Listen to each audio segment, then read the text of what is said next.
Buenos días a todos. Good morning, everyone. My name is Olga Rodriguez, and I'm the director of the PPIC Higher Education Center. Welcome to our virtual program featuring findings from our latest report, Pathways to College Completion in the San Joaquin Valley. This is joint work with my colleagues Hans Johnson, Marisol Cuellar Mejia, and Cesar Alessi Perez. The report, technical appendices, policy briefs, and slides from today's briefing can be found on our website, ppic.org. I want to thank our funders. This research and event would not be possible without the generous support from the College Futures Foundation, the Gates Foundation, and the Sutton Family Fund. A special thank you also goes out to our interview participants. The valuable insights provided by K-12 district, college, and regional leaders help elucidate the challenges and opportunities we observed in the quantitative data. And for today's program, I will present some of the main findings from the report. I'll then invite our esteemed panel of education leaders for a discussion of the challenges and opportunities to improving college completion in the San Joaquin Valley. I'll then open it up to questions from the audience for the final 15 minutes of the program. If you have a question for our speakers, please send it along with your name, organization, to the email address on the screen, ppiceventquestions@gmail.com. As a reminder, PPIC is a public charity and does not take or support positions on any ballot measures or legislation, nor does it support, endorse, or oppose any political parties or candidates for public office. And now on to our presentation. Great. So I'll begin by sharing a few key findings from PPIC's research to help motivate why we focus our study on strengthening pathways to and through college in the San Joaquin Valley. Namely, the 2023 PPIC statewide survey found that 79% of Central Valley parents want their children to earn a bachelor's degree or higher, a rate that is similar to the statewide average. The PPIC Higher Education Center has also consistently found that among those who enter a California community college in the Valley, a majority state that their goal is to transfer to obtain a bachelor's degree. These high college aspirations should come as no surprise, especially to those who, like me, had parents who worked as farm workers and saw firsthand how challenging and backbreaking work can be without a college education. So the photo of the college graduate in the fields with the sunrise in the background on the screen is emblematic with their high college aspirations.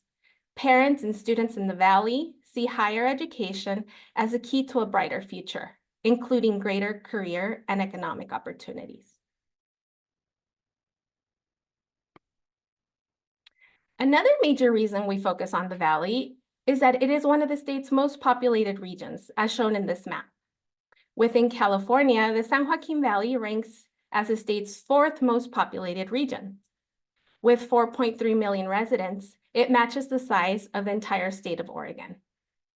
The population in the Valley is also younger and more diverse, suggesting that they will play a major role in supporting the future of college enrollment growth in California.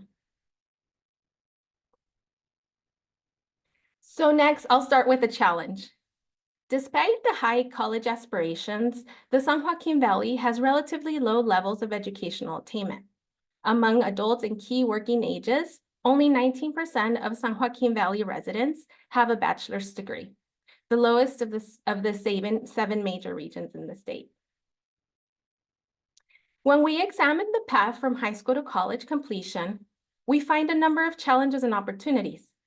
Based on the most recent rates of high school completion, college enrollment, transfer, and persistence, we find that high school graduation rates in the San Joaquin Valley are similar to those of the rest of the state, 85% compared to 86%, which is a great news. But San Joaquin Valley students are also less likely to enroll in college, and when they enroll in college, they're less likely to attend a four-year college.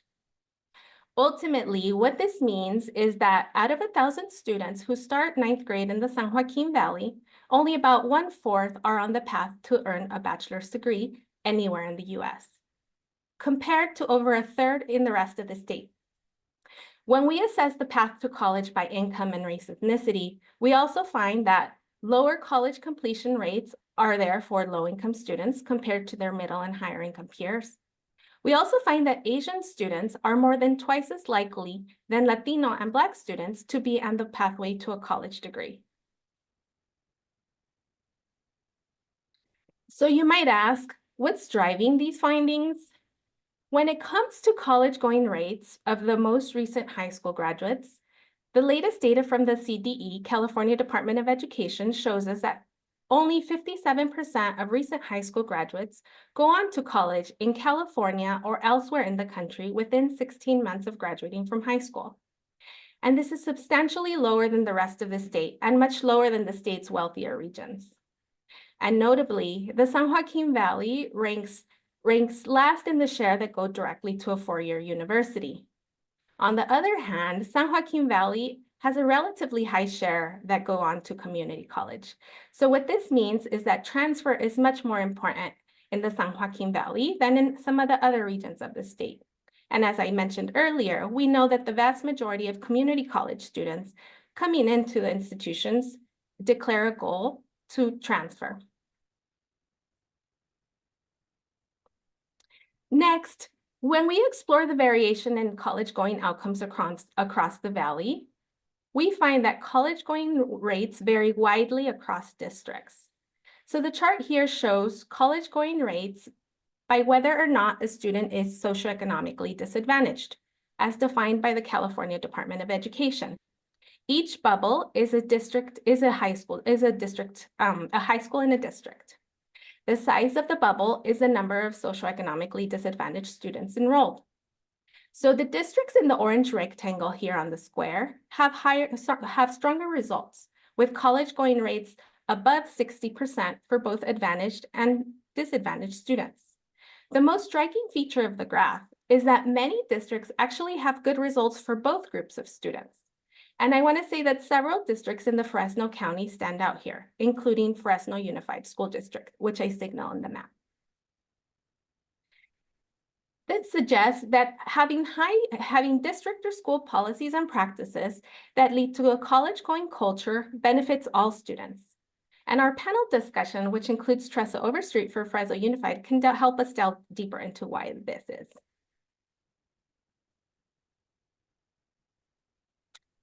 Next, one of the reasons the San Joaquin Valley has relatively few high school graduates who go on to a four-year college is because college preparation is much lower in the San Joaquin Valley than the rest of the state. Here we see that only 39% of high school graduates complete the A through G requirements, which is a sequence of courses required for admissions to the UC and CSU. This compares to about 53% statewide. Notably, however, the figure also shows variation across the region, with Fresno County leading the way. Partly due to lower levels of academic preparation, the region's share of freshmen at California's public universities does not reflect its share of the state's public high school students, especially at the UC.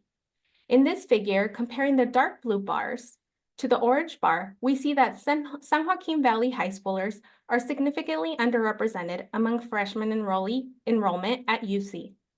While the region is more equitably represented at the CSU, represented by the yellow bars, its share of incoming freshman classes has actually been on the decline, even as the region's share of high school graduates has increased since 2019. So in other words, the region's representation at the UCs is low, and it's trending in the wrong direction at the CSU. Our interviewees indicated that the perceptions about the cost of attending four-year college tend to play a major role in choosing whether to attend a four-year college and whether they attend a UC instead of a CSU. Next, with so many students going to community colleges instead of four-year colleges, transfer is critical to making sure students reach the goal of earning a bachelor's degree. When we assess transfer rates, we find that there is ample room for improvement at community college districts in the Valley. When restricting to students who completed at least 12 credits, we find that the 6-year transfer rate for the San Joaquin Valley is about 5 percentage points lower than the state average. Only West Kern has a transfer rate that's similar to the rest of the state. While the literature has documented ample ways academic and non-academic factors produce lower transfer rates, recent research from the California Policy Lab shows that incoming students in the San Joaquin Valley community colleges have significantly lower college readiness compared to students at other community colleges in the state, suggesting that academic preparation in high school is also making the path to transfer more difficult. Finally, when students get to a four-year college, either directly as freshmen or indirectly as transfer students, completion rates are lower in the San Joaquin Valley compared to system-wide averages. So it is clear more could be done to ensure freshmen persist and complete in a timely manner. Notably, however, four-year completion rate for transfer students, who represent a select group of students who successfully navigated their way into and through community colleges, do quite well once they make it to a four-year college. But it's important to note that these rates are measured 4 years after transfer, not the 2 years envisioned by the master plan. So putting it all together, we identify key transition points on the path to a bachelor's degree for those that do not make it all the way through. And we find that the single largest obstacle for San Joaquin Valley youth is a transition from high school to college, with nearly half of students not making it past this point. The second largest obstacle is transfer from the community college to the four-year college. To explore what factors could help improve pathways to college for San Joaquin Valley students, we interviewed regional and district and college leaders. And this slide summarizes the themes that emerge. And so you'll notice that all of these help address the two major obstacles that we identified. And so for the sake of time, I'll focus on the findings that cut across multiple themes. The first is college readiness. Through our analysis and interviews, it became clear that completing A through G is essential for preparation for both 2- and 4-year college access and success. Ensuring greater access and completion of college prep requirements was important for all districts with higher college going rates. Fresno Unified, for example, made A through G the default curriculum for its students and has expanded access to dual enrollment. Another district who began their journey to improve college going rates is planning to implement this default A through G curriculum as well.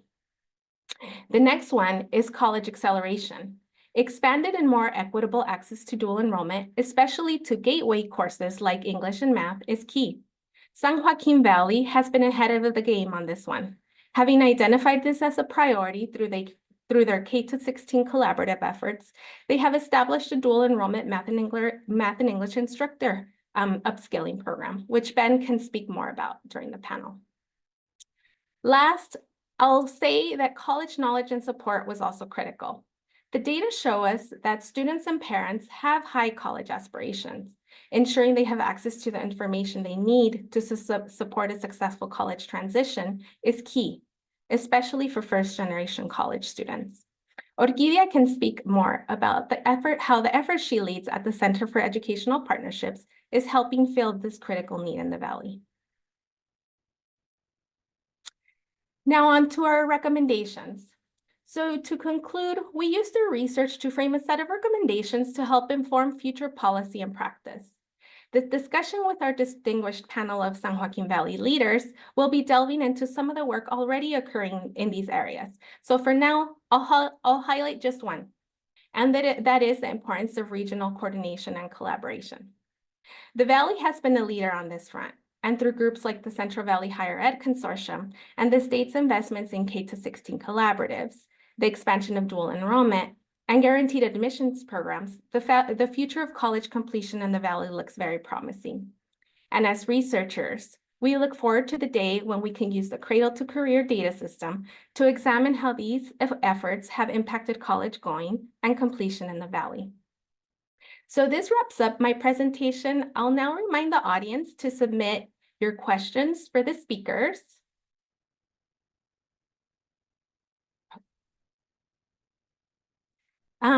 If you could please send your questions along with your name to ppiceventquestions@gmail.com. That would be greatly appreciated.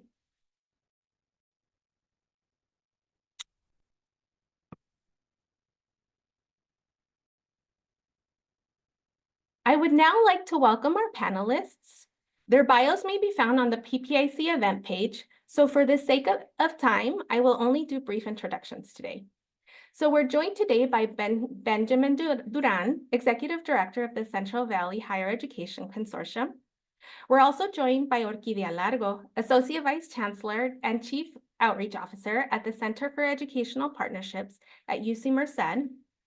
And our final panelist is Tressa Overstreet, Executive Director of College and Career Readiness at Fresno Unified School District. Thank you all so very much for joining us for this important discussion. I want to start by centering today's discussion on the abundant aspirational capital held by students in the Valley. So part of Dr. Tarayoso's community cultural wealth framework, aspirational capital refers to the ability to maintain hopes and dreams for the future, even when faced with real and perceived barriers. So one of the goals with the discussion is to highlight how policy and practice can help remove the structural barriers producing educational inequities so that the hopes and dreams of Valley residents are fully realized. And I want to share that this is incredibly important to me because I am a daughter of the Valley. I'm originally from Porterville, and most of my family still lives there, so my ties run deep. I know personally how challenging it can be to navigate the K-16 education partnerships. But having made it from kinder to PhD, thanks to a mix of special programs that support low-income and first-generation college students, I can also speak to the enormous social and economic benefits of achieving our educational goals and realizing our full potential. So with that, I'll get us started with a high-level question to allow our audience to learn a little bit more about you and the work you do. Can each of you please tell us a little bit about yourself, the role you play in supporting pathways to college completion in the Valley? And so Tressa, I'll start with you. Good morning, everyone. I'm currently serving as the Executive Director of College and Career Readiness here for Fresno Unified. Within this amazing department, we support all counseling efforts in our district, all expanded learning opportunities, and all career technical education opportunities. Fresno Unified is really took a deep breath after the pandemic to really look at how we can do things differently when we came out of the pandemic. So I'm excited to share today all of the things that we have put in place, and we are looking forward to a brighter future. Great. Orquídea? Good morning. I currently serve as Associate Vice Chancellor of Educational Partnerships at UC Merced. I, like yourself, Olga, I'm a product of the Central Valley, farm working background. The oldest of 24 grandkids and the first to go through the pipeline and make it all the way to a doctorate.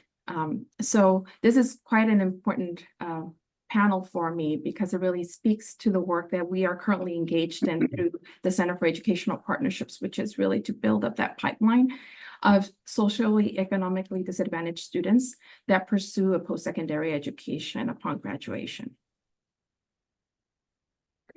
Thank you so much. Ben, on to you.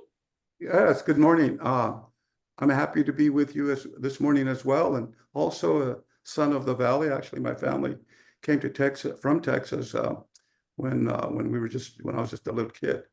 I went to school without speaking English, had wonderful, wonderful teachers along the way, and helped me get to where I got, to the point where I ultimately became the president of Merced Community College, the actual community college that I had attended when I graduated from high school. And when I left there, I became the executive director of the Central Valley Higher Education Consortium, where I currently serve. It's a consortium of 28 colleges and universities in the Central Valley that ranges from Kern County all the way to San Joaquin County, and is, even though population-wise, we're the size of Oregon, we are area-wise about the size of South Carolina. So I'm delighted to be here this morning. Great, thank you so much for your introductions. And now I'll have us dive a little bit into some of the key findings from our study. And so the first is that when we explore districts, we know that some districts are doing better than others in terms of boosting college readiness and college enrollment. And we also observe that these districts are not only showing higher college readiness and going rates for the more advantaged students, but also for all students. Relatedly, we also see that making the transition from high school to college, as well as from community college to four-year college, poses the largest obstacle to BA completion. And so the PPIC's research and that of others have also found that college readiness is a key factor affecting this outcome. So this suggests that an important lever to improve college attainment is boosting the completion of these college prep curriculum. So Tressa, I'll start with you for this next question. From what you've observed at Fresno Unified and maybe other districts in the region, what can be done to improve the completion of the college prep curriculum? We have really found that there is a need to progress monitor our students more closely. So we added many more counselors, and we've implemented transitional counseling, because we also know that if you really want families to understand the importance of A through G, it has to begin before a student even enters high school. So we really are starting to we're breaking the barriers across P16, but we're also breaking barriers within our own system. So we really believe that we need to spend time with our families, with our youngest students, to begin to develop that mindset that I am college material. We know that students go to college for a career. So we really also believe in the importance of that student's not for college and that student is going to go to college. And that is not how we operate in Fresno Unified. We want our students to have the widest array of opportunities. So really making sure that we are closely monitoring our data, that we are reacting as quickly as possible, and not just looking at what happened last year, but what's happening now in this moment. The importance of building a master schedule at a high school level. We have high schools that serve 3,000 students. How accurate are we being within that master schedule and looking at equitable access for students? This year, our students earned over 12,000 college credits through dual enrollment. We had this really great, successful summer pilot program with, I think we had over 15 sections this summer. So we are seeing that our families are asking for it. We are meeting that need. Our students are over a 90%. I think we're right now at a 94% pass rate of college coursework. So we're shifting how we do business in Fresno Unified, and we're really excited. We know that our transitional counselors have only been at it for a year. And so we really are looking at our data to see like where we need to beef up a little bit stronger. And we also know that there's so many transitions that happen, elementary to middle to high school. Every ninth grader starts off on track, and then what happens? So we're really working to monitor our ninth grade students more closely. And our district is committed and allocated funds that we are really supporting credit recovery. When you have failed an A through G class, the impact of that by the time you're a senior is huge. So we have a whole department that's really focused on monitoring and ensuring that every student, we're meeting the need of every student in the district.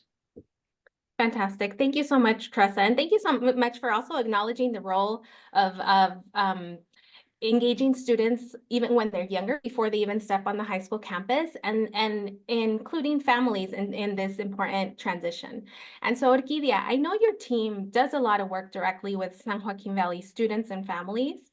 Can you if you could give a piece of advice to them to help boost their chances for successfully preparing for and enrolling in college, what would that be and why?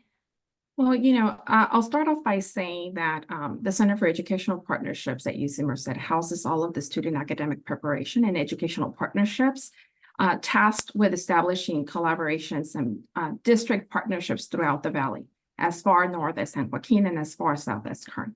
And so I've been with UC Merced for 20 plus years, and I've been able to experience firsthand as a college advisor in my early years at UC Merced, through now serving as the Associate Vice Chancellor of Educational Partnerships, the challenges that our students face. And so I think what's changed is in our earlier years, we were starting at the high school level because we really wanted to see an increment in the A through G preparation of our Valley students, and there was room for growth.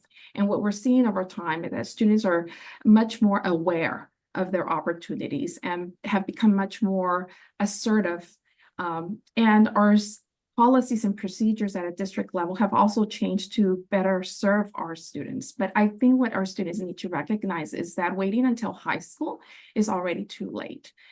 What we're finding is that we need to start early on. Just this morning, I was having a conversation as I was dropping off my 6th grader in terms of you need to start taking middle school seriously, right? So, you wrapped up your 5th grade, and if you received low grades, whatever those were, this is an opportunity to start fresh, right? Because what we're finding is that starting our service models in high school is already too late. We need to support students' academic preparation in mathematics and English language arts, support our English learners to ensure that when they start their high school experience, they are well informed about what those requirements are and what are those steps necessary for them and for their families. But I also want to remind them that our public system, our educational systems in California are meant for them. We are working for them.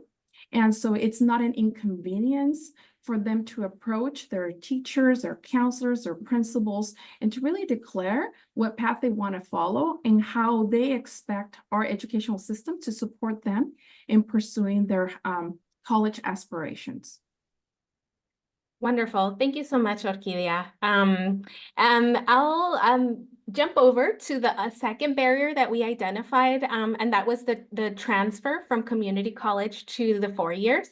And so, Ben, this question is for you. On the community college transfer side, our research shows that there could be some benefits from engaging in reform or innovation. Can you tell us a little bit about what is being done in the Valley to improve transfer rates for our students? Yeah, no, absolutely. We actually have the last 2.5 years, we've started what we call the Central Valley Transfer Project here in the 10 counties that we serve. And we have a team that has been going around working with the community colleges and the CSUs and the only region in California where a University of California, it being UC Merced, has opted to join us in creating this pathway. And there is the associate degree for transfer that folks may or may not know about, but young people in community colleges can take an associate degree for transfer, and it's an automatic transfer to a CSU, and they meet all of the courses. The University of California in Merced has decided to adopt those ADTs with some variations, but we're the only region in the state of California where the community colleges, the community college faculty, UC faculty, and CSU faculty are coming together to create these transfer pathways. And part of this whole pathway, it's talking about the parents and the students and the colleges, or I'm sorry, the counselors at their high schools, is the implementation of a program pathways mapper.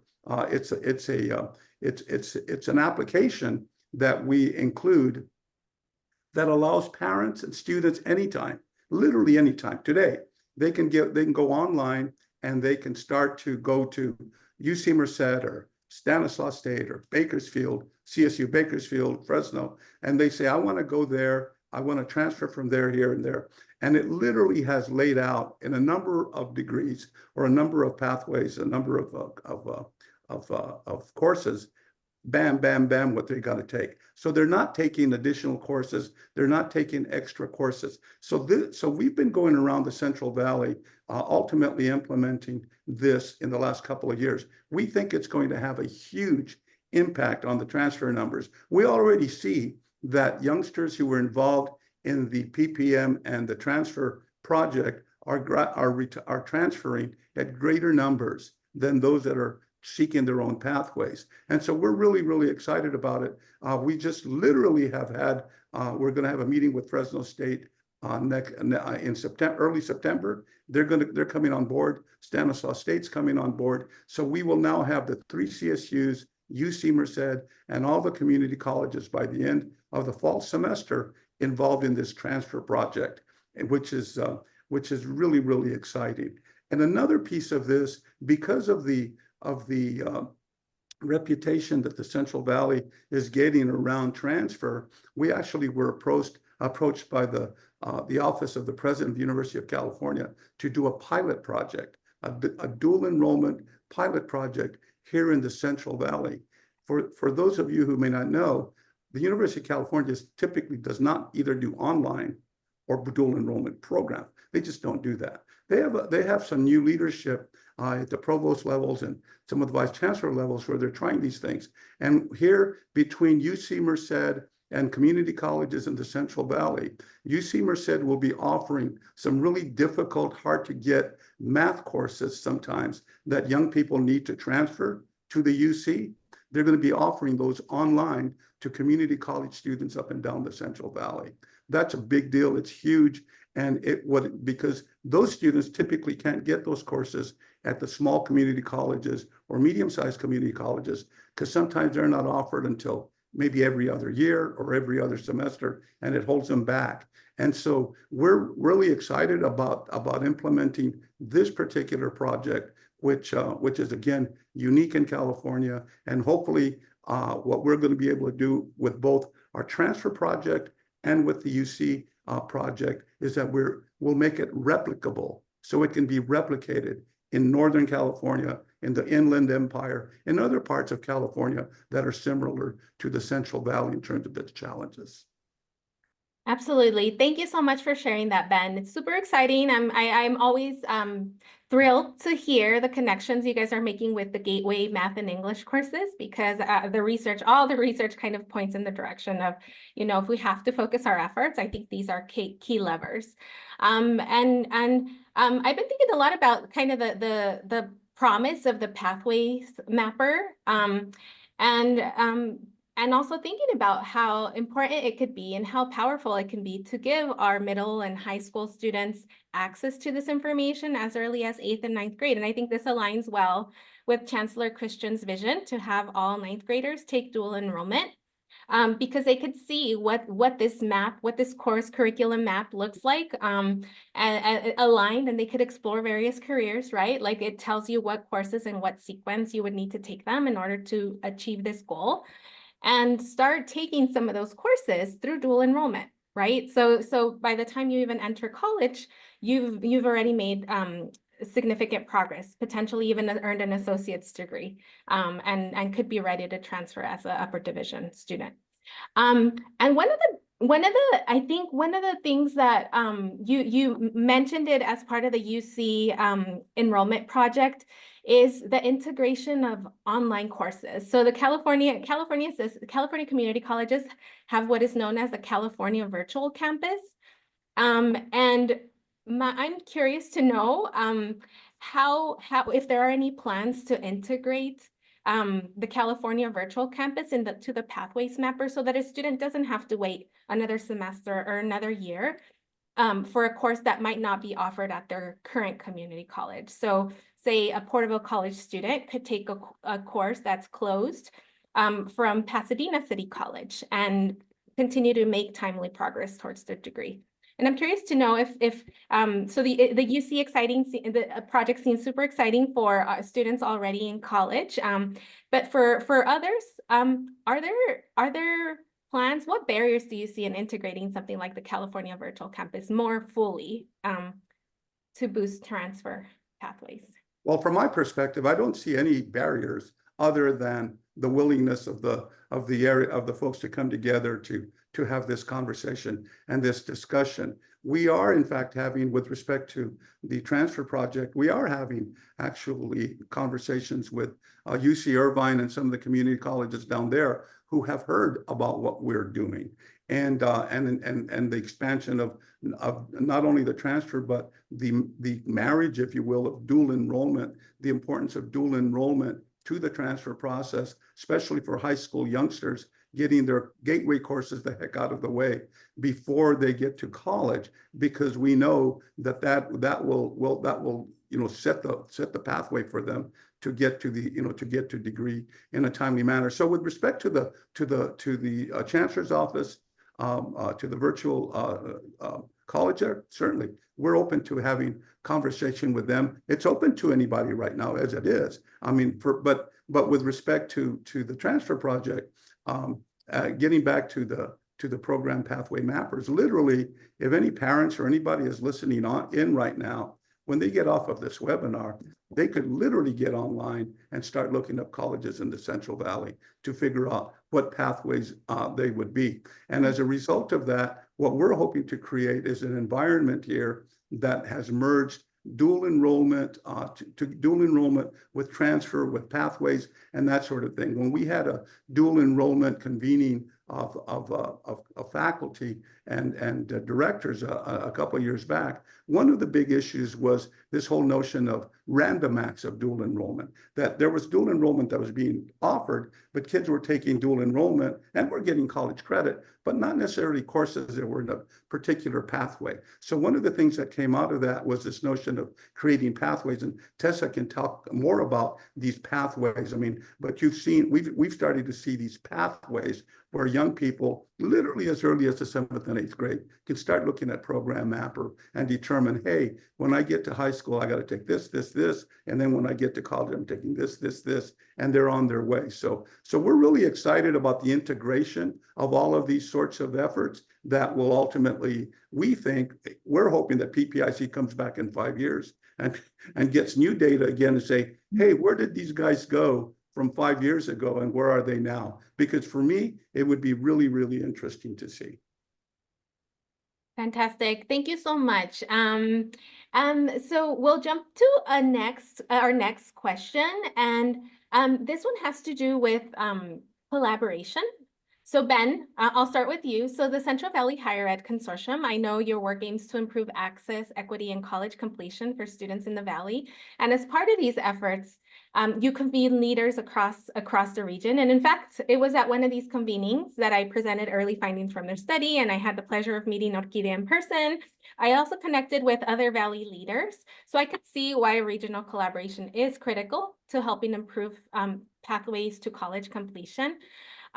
So can you tell us a little bit more? I think you already kind of alluded to it in your discussion this far, but could you tell us a little bit more about how regional collaboration, the role it plays in supporting equitable pathways to college completion, and what is unique about what's happening in the Valley? Yeah, thank you. Yeah, absolutely, I will, and I'll do it briefly.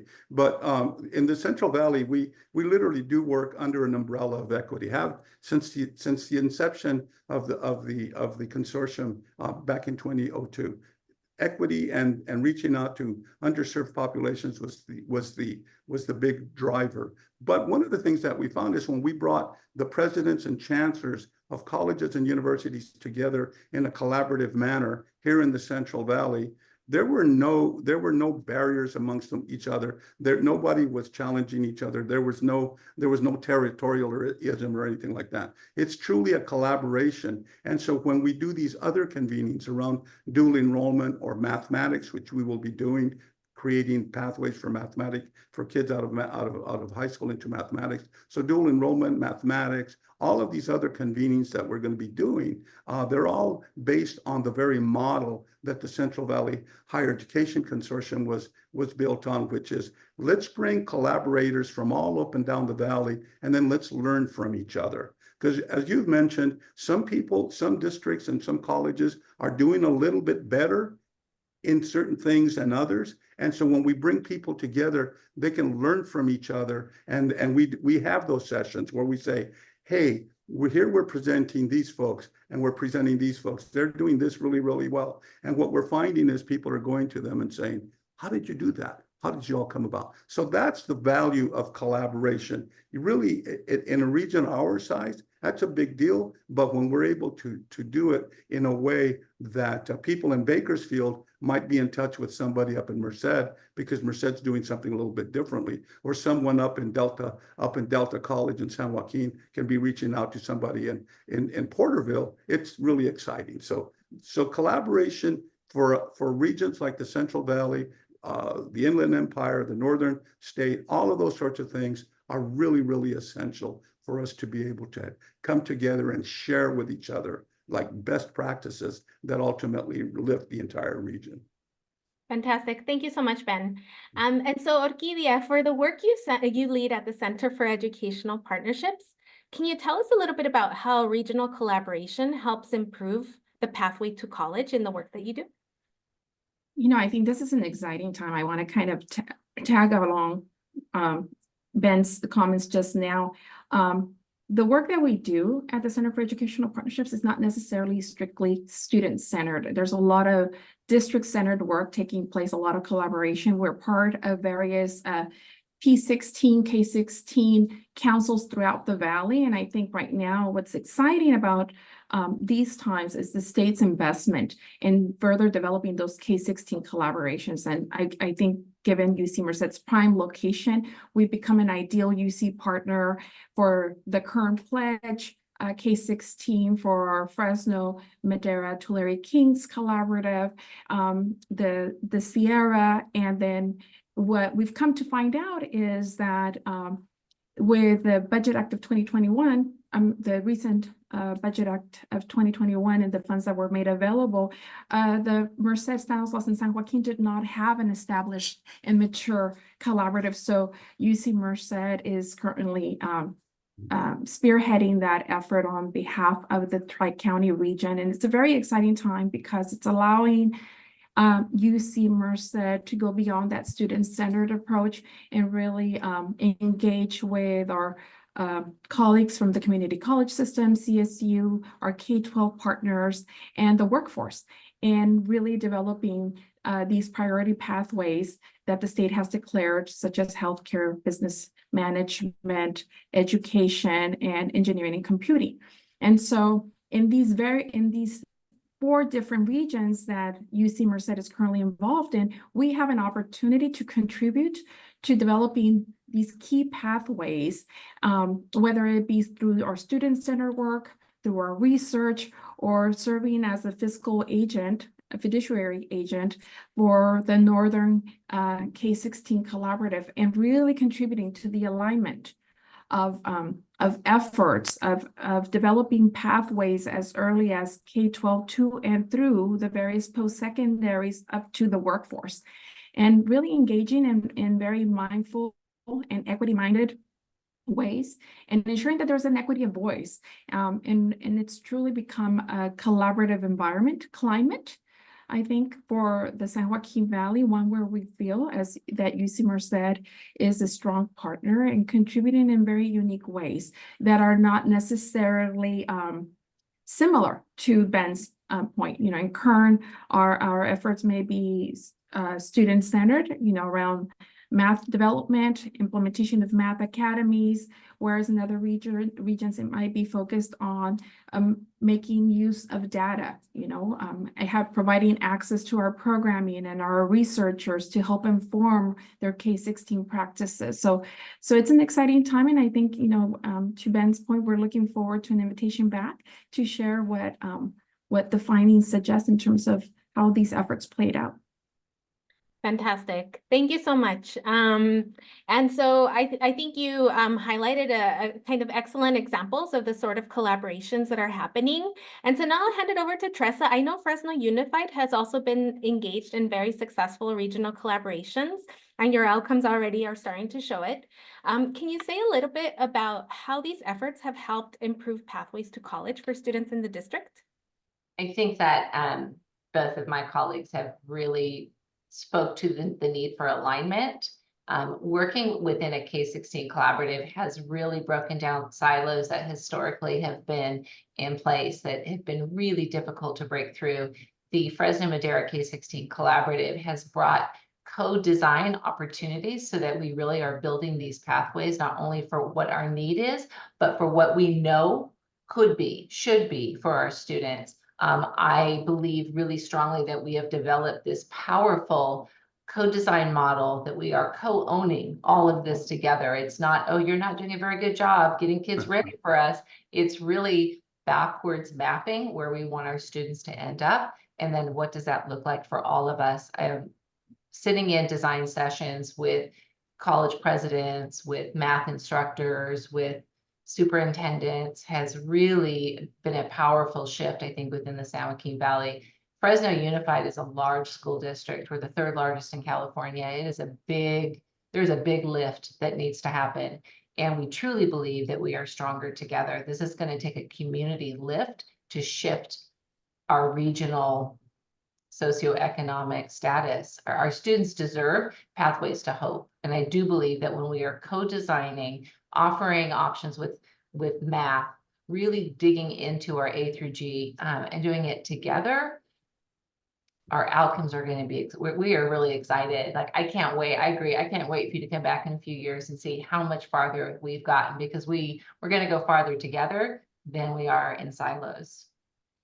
Fantastic. And I just want to remind our audience that we'll begin the Q&A shortly, but because the three of you have mentioned the opportunity to have PPIC come back and examine and have this discussion again in a few years, I'll wrap up with this question. So I'm not kidding when I say that most, if not all, our reports end with a recommendation that we create a better data system so that we can engage in this evaluation and monitoring of key outcomes.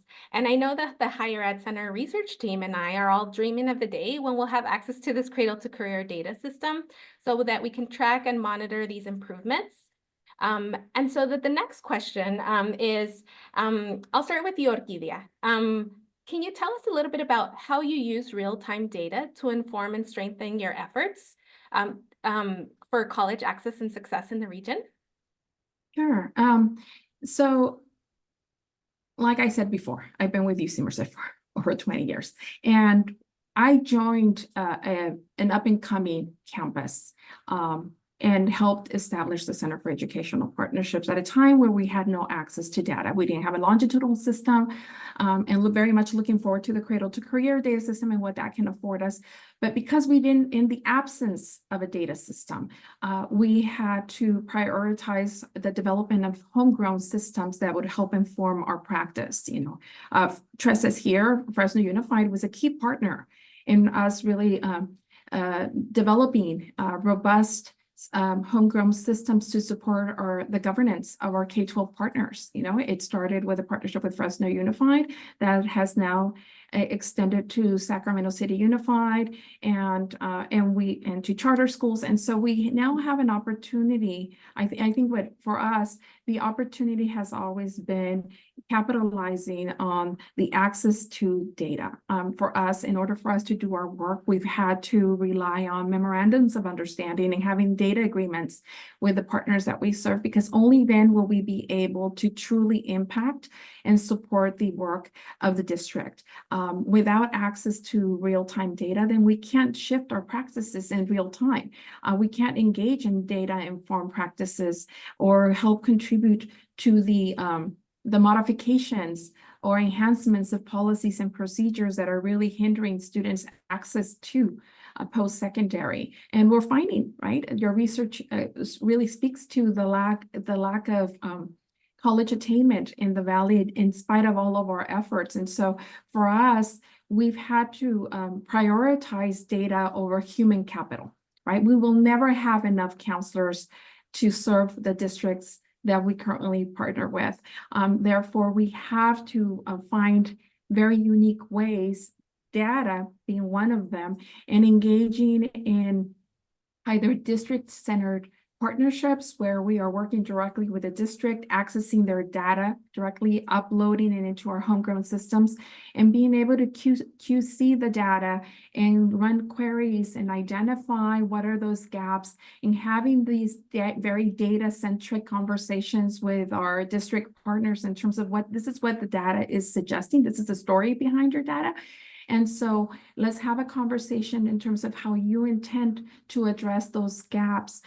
Just a few years back, the state released the A through G Improvement Grant. And so several of our districts reached out to the Center for Educational Partnerships for that data support, that research support. And we had an opportunity to upload their data and to be able to look at it with a clean set of eyes. Right? When you look at your data over and over repeatedly, you will miss things because you oftentimes look for what you want to see. But when you have partners come in and look at your data, we're looking at the data differently from a different lens. And so we might be able to assess and identify gaps that might have been overlooked, not intentionally, but because your daily routine, your daily task can take time away from really focusing on the data my mentor would always say, we are data rich, analysis poor.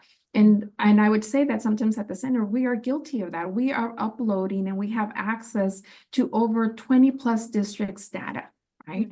And so we are constantly looking at the data that we are uploading. And while the programming that we house might be limited because unfortunately we are not able to touch every single student at the district because some of these programs are cohort based. If we are intentional in our service model and we capitalize on our access to those students and those academic profiles, we are able to identify disparities that might translate and to other students within the district, and then still allow us to have and contribute to the positive changes that are happening at a district level. Fantastic. Thank you so much, Orquídea. And Tressa, I'll let you have the final word on data. I know data is critical and data sharing in particular is very important to the work that you do to strengthen the pathways to college. Can you tell us a little bit more about how that works for your district? I think that I love hearing my colleagues speak because we are all in the same work at different levels. The data piece for Fresno Unified is huge, and I'm just gonna give a clap to my friend UC Merced. We really are looking at in time, what shifts do we need to make within Fresno Unified? We certainly do have a homegrown student information system that has pluses and minuses. My goal is that one day we really are within our region openly sharing data. There are often times that we have to go looking outside of Fresno Unified to see how our kids are doing once they leave us, and we shouldn't need to do that. So my hope is that we have an aligned data system within Fresno Unified, really within the state of California, that we are looking for ways. I want to know students who are attending UC Merced, and are there trends that we need to address before they get to you. Within Fresno Unified, we are constantly, looking at data. We are very data rich. We have amazing departments. We've just hired someone within our department just for the sole focus of data within our counseling teams here in Fresno Unified. We are really making shifts just in the progress monitoring of even looking deep within those A through G classes of who's enrolled in those classes and how many of our students need additional supports that we're not seeing, and how can we better prepare. And I said again, the building of the master schedule is such an art, and the data that goes into that. But our goal is that we don't see disparity in a few more years, that we see equitable access, and that we see how our students are finishing at Fresno State, how they're finishing at State Center Community College, how they're transferring. If a student is enrolled in high school enrichment, I want to know who that student is. So that's gonna take some continued work with our post-secondary partners and really building a strong system. But we're hoping that we're getting closer and closer. We are constantly checking with the CDE to ensure that there are data sharing MOUs at the post-secondary level, so that we know we're getting closer to being able to share data. But if we cannot identify what our kids are doing, how they're doing, where they're going, then how do we know that what we're doing is the right work? So again, I'm excited that within this data, I know that our colleagues are looking at data with a different lens than what I would look at it, because it's true, when we look at site-by-site data and we look at math completion or how our students are completing foreign language, we already have a bias built in when we know the trauma that is in that neighborhood, or we know, so we always kind of fall back to not making an excuse, but we have a bias for it's going to get better. We know that area right now is having a hard time, in the valley. So I think that continued data work is very important. I think that it has to be across P16, and we have to openly and transparently share our data so that we're all lifting our kids together. Fantastic. Thank you so much for sharing about your work with the data to inform your efforts. It's really, really exciting. And as researchers, we'd be thrilled to have the opportunity to take a look and be able to hold this event a few years down the road and see how things have improved. And so I have our first question from the audience.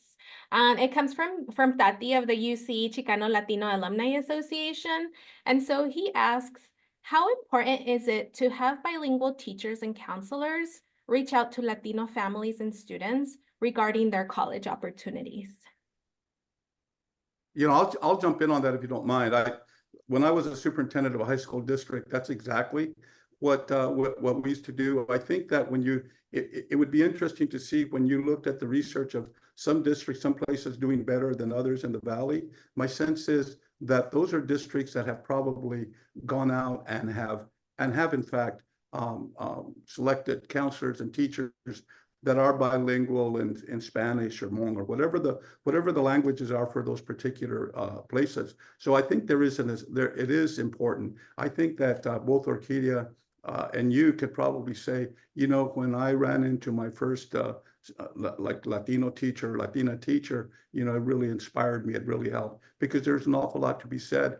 And then the other thing that I will say is that for going to college, for young women, Latina women going to college, it was really, really important for my Latina teachers to go and sit down with those parents and say, when your daughter goes to UC Berkeley, or she goes to Santa Cruz, or she goes wherever, she's going to be safe. And here are the reasons why. And it was so much more impactful coming from someone like that than coming from, you know, when someone just saying, hey, no, you know, it's going to be fine. So that's a great question. And I think it is one of the things that, depending on the different populations around the Central Valley where different languages are spoken, that it is important for districts to think in terms of trying to populate their staffs with those kinds of employees. And, you know, and I would agree with Ben. Olga, I think, like I mentioned before, I'm the second oldest of 24 grandkids and the oldest granddaughter. And the hope for me was get a good job upon graduation, upon high school graduation, because of the fear factor, right? And so when we started our parent-centered work, we recognized that there's a willingness, and you spoke to it through your research, that parents want a post-secondary education experience for their students.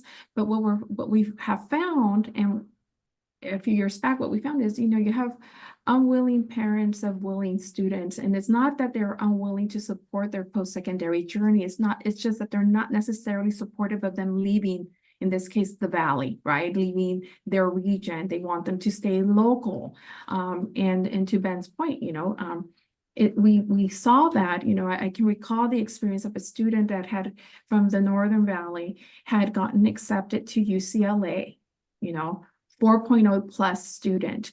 And the parents, in spite of us taking them on an overnight campus visit to UCLA, these parents were adamant that they attend CSU Stanislaus. Now, mind you, there is nothing wrong with the CSU system. I'm a product of it. But again, it speaks to us having to stay local, right, in the region because of this fear factor. And so we designed a program that allowed parents to experience presentations from the police department, from housing, everything tied back to from the clinic, everything tying back to their students' safety and well-being on a campus, wherever that might be. Absolutely. And I know we only have a couple of minutes, so I'll end with just a personal story also because of what you just shared. I think thinking about reframing the narrative, right? Valley youth have this opportunity to go to college, to go away to college, leave home or leave the Valley, because their parents one day made that same decision to leave their hometowns in Mexico, Asia, South America. So kind of going back to Tarayoso's kind of framework, they have that aspirational capital, their navigational capital, and they now have this, gave their children this opportunity, and it's and they did it first in search for opportunities. So now it's their kids' turn, right? So their kids now have this opportunity to go to UCLA in search for brighter, better, stronger economic opportunities, because I think all the data is fairly, you know, consistent across the spectrum. The higher level of education you acquire, the stronger economic returns. And so, yeah, so I think that's kind of thinking about the strengths and the assets of the community and the valley. I think that's a big one. The population has made these sort of transitions in various, circumstances. Parents risk their lives to have this opportunity. Now the youth can do it in a safe and supported manner. So now we just have to tell them, right? Orquídea, we need to tell them that, inform them that, hey, it's safe. There are dorms, there's meal plans, there's financial aid. So students could actually get paid to go to college. So yeah, so anyway, so super exciting. I'm really thrilled that we had this discussion. And so now I want to thank our panelists. Thank you so much for engaging in this discussion. Thank you to Ben, to Orquídea, to Tressa. I also want to thank the College Futures Foundation, the Bill and Melinda Gates Foundation, the Sutton Family Fund for their generous support of our research and today's program. And thanks to all of you for joining us online. We would appreciate you taking a moment to give us your feedback on this event. If you pre-registered for this event, you'll receive an email later today with a link to a short survey. You can also scan this QR code on your screen. Finally, I will remind you that the recording for today's event will be available tomorrow afternoon on the PPIC website and our YouTube channel. And so you can watch it and share it with your colleagues. Thank you and have a good rest of the day. Bye-bye.